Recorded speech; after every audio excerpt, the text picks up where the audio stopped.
आपदामपहर्तारं दातारं सर्वसंपदां लोकाभिरामं श्रीरामं भूयो भूयो नमाम्यहम्।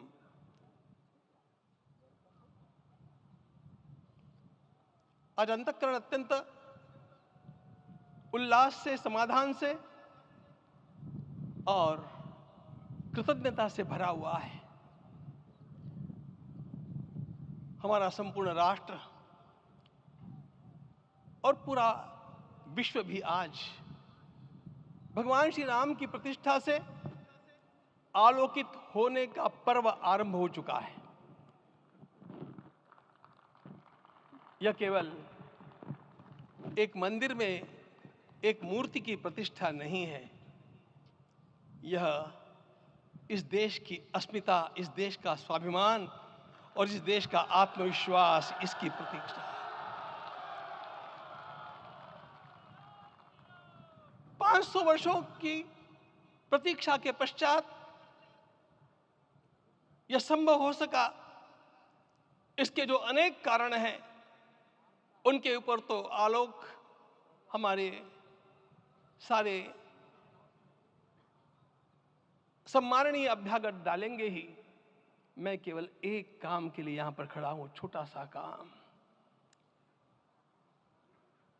कारण तो अनेक होते हैं, लेकिन अनेक कारण मिलते मिलते आखिर वे एक विशिष्ट स्तर तक पहुंच जाते हैं और उस स्तर पर कोई महापुरुष हम लोगों को उपलब्ध होता है और उस विभूति के कारण युग परिवर्तित हो जाता है।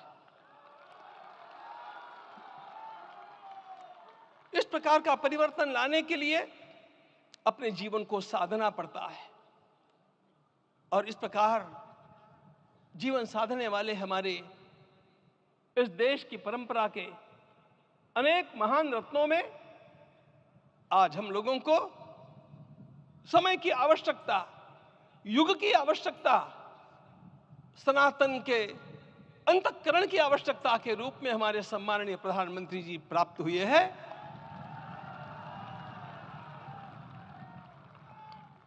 यह केवल इस देश का नहीं, यह संपूर्ण विश्व का सौभाग्य है कि आज एक ऐसा राजदर्शी हम लोगों को प्राप्त हुआ।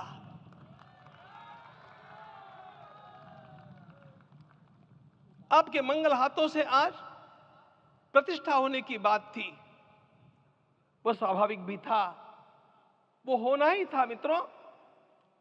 लेकिन मुझे इस बात का आश्चर्य हुआ जब मुझे लगभग 20 दिन पूर्व समाचार मिले कि माननीय प्रधानमंत्री जी को इस प्रतिष्ठा के लिए स्वयं अपने लिए क्या क्या अनुष्ठान करके सिद्ध करना चाहिए, स्वयं को उसकी नियमावली आप लिख करके भेजें।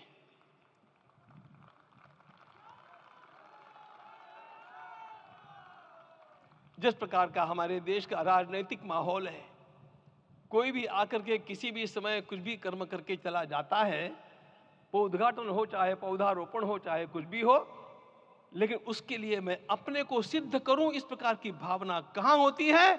यदि किसी ने पूछा तो मैं कहूंगा कि यहां होती है। भगवान श्री राम की प्रतिष्ठा करनी है। भारतीय जीवनादर्शों के सर्वोच्च आदर्श भगवान श्री राम है और इन समस्त जीवनादर्शों की प्रतिष्ठा करने के समान ही यहां की प्रतिष्ठा रही है। इसलिए एक महान विभूति को ऐसे लगा कि मैं अपने को भी साधूं। मैं कर्मणा मनसा वाचा, कर्म से, मन से और वाणी से अपने को उसके लिए शुद्ध बनाऊं, सिद्ध बनाऊं, और उसका मार्ग तप ही है। भगवद गीता ने कहा, यज्ञ दान तप कर्म न त्याज्यम कार्यमेव तत्। तप से ही विशेष परिशुद्धि होती है। आज मुझे आपको बतलाने समय अंतःकरण गदगद होने की अनुभूति हो रही है। मैंने तो कहा था, हम लोगों ने महापुरुषों से परामर्श करके लिखा था, आपको केवल 3 दिन का उपवास करना है। आपने 11 दिन का संपूर्ण उपोषण किया। हमने 11 दिन एक भुक्त रहने के लिए कहा था, उन्होंने अन्न का ही त्याग कर दिया। महाभारत में कहा गया है अनशन ये सबसे बड़ा तप है, अनशन। और उसको उनके जीवन में साकार होते हुए मैंने केवल देखा नहीं, मैं थोड़ा तार्किक हूं।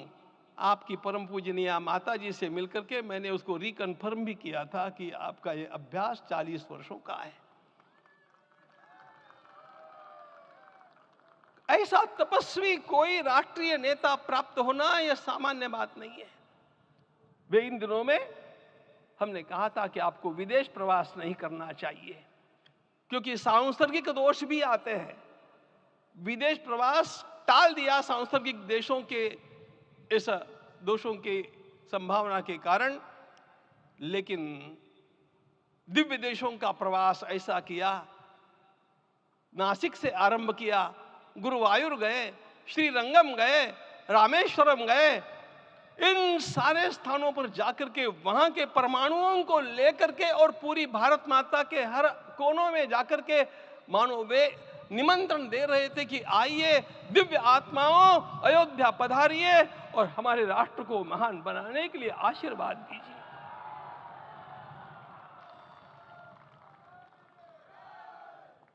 हमने केवल कहा था 3 दिनों तक आपको भूमि शयन करना चाहिए। 11 दिनों से आप भूमि शयन कर रहे हैं। इस कड़कड़ाती ठंड में इस प्रकार का शयन करना, मित्रों,